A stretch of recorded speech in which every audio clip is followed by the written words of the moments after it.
My key scraped uselessly in the lock, a lock that wasn't mine. I stood on my own front step, a weekender bag in my hand and pure disbelief in my chest. I'd just gotten back from a cousin's destination wedding, tired and dreaming of my own bed.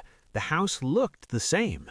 Cheerful yellow paint, my slightly overgrown wildflower border, but the gleaming deadbolt was a stranger. A plastic-sleeved notice was taped over the peephole. The words were a punch to the gut. Property under HOA custodial control. Access revoked pending compliance. From the corner of my eye, I saw her. Eleanor Griggs, my next-door neighbor. She was pretending to water her immaculate azaleas, but the smirk on her face was a confession. Before we unravel how a woman with a watering hose thought she owned my home, let me know where you're joining us from today. Seriously, comment your country below. My name is Ben. When I bought this place, I paid extra for one specific feature: freedom. The official map of the Pinecrest Meadows Association ended at the crack in the sidewalk 3 feet from my property line.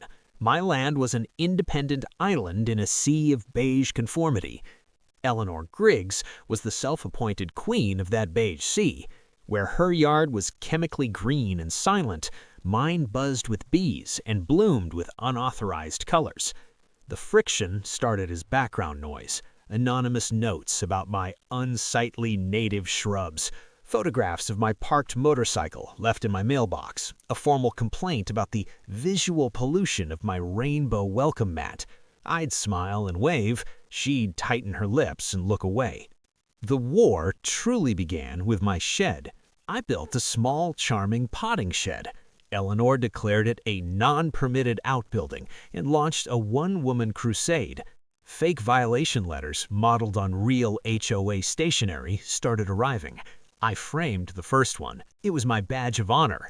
But then I left for 7 days. 7 days of sunshine and wedding cake. I came home to a locked door that wasn't my own. My first call wasn't to the police. It was to the actual HOA president, a decent guy named Roberts. His reaction was instant. "Ben, you're not in the association. We have zero authority over your property, and Eleanor hasn't been on the board in almost a year. We asked her to step down after the flagpole height controversy." The pieces clicked into a horrifying picture.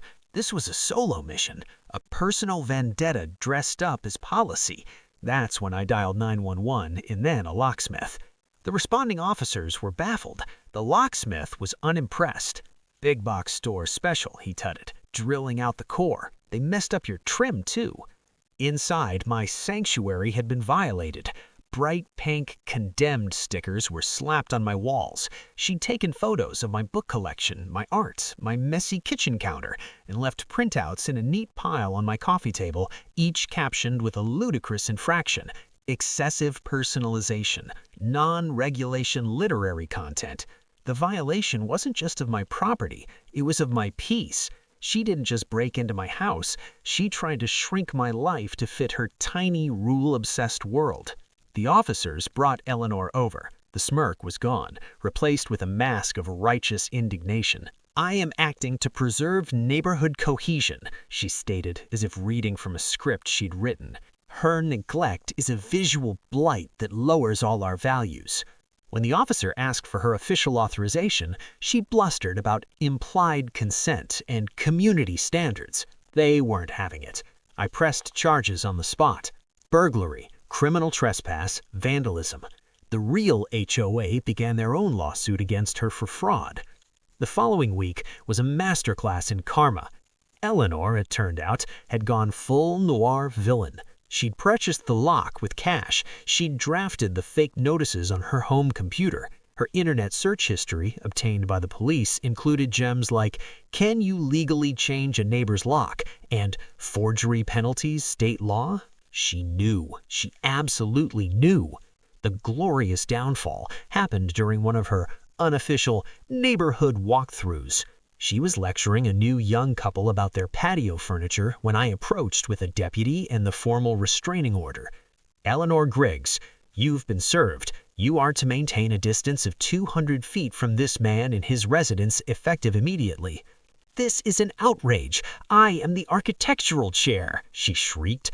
Former chair, corrected Robert, the real president, stepping forward from behind me. The dam broke. Neighbors, long suffering in silence, began to speak. The couple she was bullying spoke up. The quiet man down the street showed the officers the harassing letters he'd kept. Her kingdom of fear crumbled in an instant. In court, the extent of her obsession was laid bare. She'd spent nearly $1,000 of her own money on this campaign. The judge was not amused. The sentence was 18 months of incarceration, suspended to 90 days of actual jail time, 3 years of probation, a $15,000 fine, and, the sweetest justice, a permanent injunction banning her from holding any position in a homeowners association for the rest of her life. As they led her away, her final shrill cry echoed, "I was just trying to keep things nice." The door shut on her in the whole miserable chapter. I went home. I made a cup of tea. I looked at my yellow house, my buzzing garden, my shed. The only sticker left was the one I framed long ago. The silence was beautiful. It was mine. So tell me, where do you think the line is? When does a nosy neighbor become a criminal? And what would you have done in my shoes? Let me know your take below. If you love a story where petty tyranny gets exactly what it deserves, smash that like button and subscribe to Trending Tales Pulse for more tales of everyday justice.